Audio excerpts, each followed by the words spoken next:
everyone, Ivy Gaming here, and today we're playing Eternal Evolution, and I wanted to do a quick guide on how to beat Dawn of Snowland from the Rift Fissure. I did this one twice. I did it on my main account, and I did it on, well, the main account I started, and now I actually have a new account, which I'll talk about later. But this video that I'm playing is from my old account. That was what I did the summoning from as well. So hope you guys enjoy. I'm going to try to give you some tips so you can fully complete Dawn of Snowland without missing anything, or how to beat it in the quickest times, unlike me who ran around for 35 minutes trying to figure out what I was missing the first time I did it. So you guys, I'm going to try my best to record all of my Rift Fissure attempts. I didn't do it again on my new account because, which I made a new account on server 35. I didn't do it again on that one because I already have it here on this old account. But for my future ones that I do on my new account, I'm going to record all of them as I go along so I can give you guys the tips so you don't make the same mistakes I did and so you can beat it in the fastest time possible. Alright, so this was my recording. We got, luckily enough, this was like the day the new champion came out when I recorded this. And I was able to select him as a healer, and he was awesome. I love the new champion. Super, super great. So after selecting him, I started going down and worked on this part of the board first. So when it comes to this box over here that's by Serena, you can go ahead and push that over. You're gonna need to do that to progress here and to access the next area.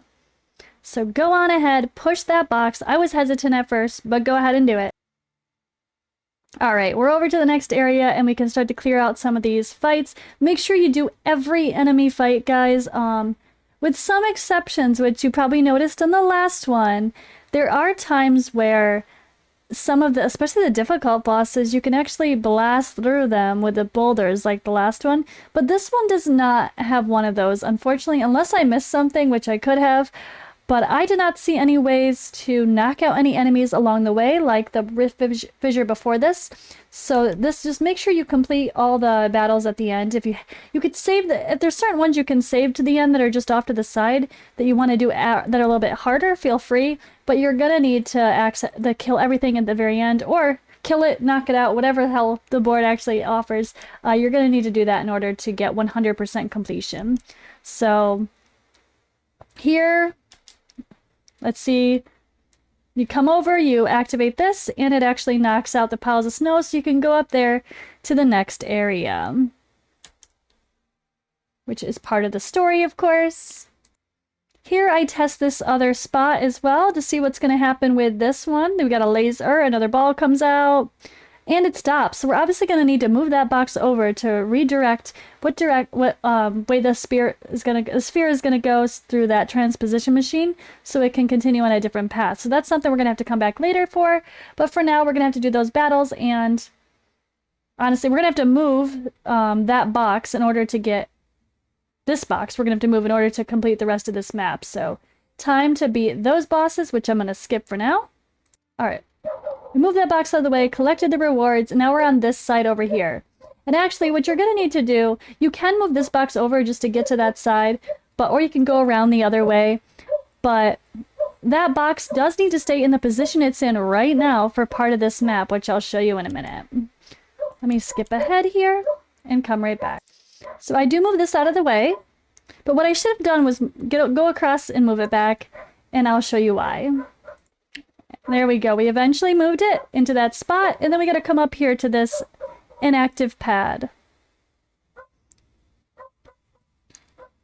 So there's a reward over there. I already collected it, and now let's go through the machine, and boom. This pops you on the other side of this machine, so you can finish off all of these. Alright, and here after you've done your battle, you should move this box. Just move it now. There we go. I think. Or is this where you don't move it? Oh crap. This one is where you shouldn't have moved it. This one is where you shouldn't have moved it. So there's a couple different things that happen with this. You need to blast through those snow piles that were just shown for a second right over here. So you see this snow pile right here? If we kept this box in the spot that's up here with above where my mouse is, when we put the sphere through, that's going to shoot through and knock out that snow pile. That's one of the last things to do, but you can try to set yourself up for that early, so you don't have to run around the map like I did for 37 minutes. Going through that top portal is going to get you down here at the bottom. That gets you right where I'm standing now is where Serena was. So you'll be able to do these other fights down here, deal with Serena, and then you'll also be able to trigger so that this other snow pile is knocked out. Alright, and we end up coming up through the top there where Serena was, and trying to trigger for these other balls to go through and blast. But, boom, there you go. That frees up the path that was being blocked. So a lot of this is just triggering the right order of or setting up for the right flow of those spheres going through one transposition to another. So now I was able to come back through, and we were able to get back down to this other area that was blocked off before. So more battles to be had. Skip the battles. Let's skip the battles. Alright, so we are going to need to battle that enemy in order to move that box over and out of the way for the next beam and boulder. Alright. Came over, pushed this one out of the way, and now we can set up for this next one here. So, okay, first off, always test them right away. When you see one that you can reach, go ahead and test it so then you can see what you're missing. And oh, as you can see, the top of one for me was not facing the right way, so I need to go move that one over.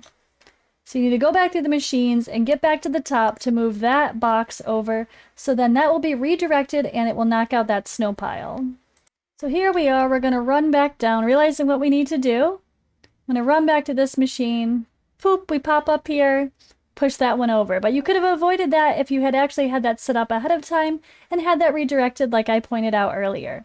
But sometimes it's just as simple as running back through the map and getting to the right spot, and now we can knock out the other snow pile with the redirection of the boulders here. So let's see. Let's shoot that sphere. Boom, boom, and there it goes. And those are the final battles of this. You just have to go through, fight him, collect your reward, and then, well, level complete, right? I don't even know why it gives you like an artifact at the end, but I guess if you take advantage of it early and get a really strong, although I don't think you can, it's like the last thing. You get a strong relic toward the end that you can't use because you just did the last battle. I don't know. I mean, some of these I feel like you don't have to do them in a specific order, you just have to do them. But usually, like so far, like up to this point, most of the stuff is linear. Like, in order to open up this path, you have to go do these other things first. So that would make it a lot easier if it was pretty linear like that. But honestly, it's really weird. Some of these you just have to be aware or watch videos like you're watching right now. Some of them you can actually just go through and trigger things like these spheres, and it can knock out some enemies. Some of them allow you to knock out enemies, like I think the easier one before this allowed you to knock out the hardest enemy in the middle. You didn't have to fight that one, you could have waited. So if you already did that, you could see what I mean. But yeah, I'm going to try to go through, guys, and try to give quick guides on all of these different Rift Fissure. I really like this part of the game. I think it's fun. It's clever. It makes you think. And it is a bit more time consuming, which I guess is kind of the opposite of most of the stuff in an idle RPG. But it's not the kind of thing you have to do every day or every week. And in this case, it seems like once you've done it, you're done, right? So you can kind of do it at your own pace whenever you feel like doing it. And yeah, I really like this part of the game. Hope this guide was helpful. Feel free to comment below if I missed something or you have any other tips overall in Rift Fissure for your favorite relics to grab or anything else you'd love to give any newer players tips about. So thank you guys for watching. I'll see you in the next video.